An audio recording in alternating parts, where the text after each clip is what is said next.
আমরা সংবিধানে সর্বশক্তিমান আল্লাহর প্রতি পূর্ণ আস্থা ও বিশ্বাস এই রাষ্ট্র পরিচালনার মূলনীতি হিসাবে আমরা সংবিধানে এটিকে পুনঃস্থাপন করতে চাই। এখানে অনেকগুলো বিষয় আছে, আমি সবগুলো বিষয় আলোচনা করব না, সেটি দীর্ঘ আলোচনা হবে, আপনাদের বিরক্তির উদ্যোগ হতে পারে। যেহেতু আমরা মোটামুটি ডিটেইলটা ফোল্ডারের মধ্যে বাংলা এবং ইংরেজিতে দিয়ে দিয়েছি, আমি সেই জন্য অতটা সময় আপনাদের নষ্ট করতে চাই না। আমি দুই একটি বিষয় এখানে আলাপ করতে চাই। অবশ্যই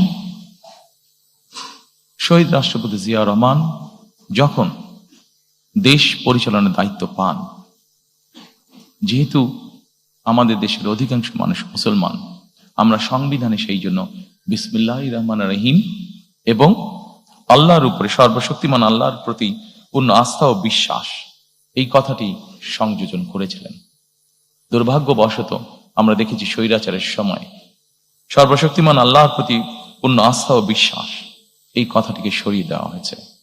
ইনশাল্লাহ 12 তারিখের নির্বাচনে বাংলাদেশের জনগণের সমর্থনে বিএনপি সরকার গঠনে সক্ষম হলে আমরা সংবিধানে সর্বশক্তিমান আল্লাহর প্রতি পূর্ণ আস্থা ও বিশ্বাস এই রাষ্ট্র পরিচালনার মূলনীতি হিসাবে আমরা সংবিধানে এটিকে পুনঃস্থাপন করতে চাই।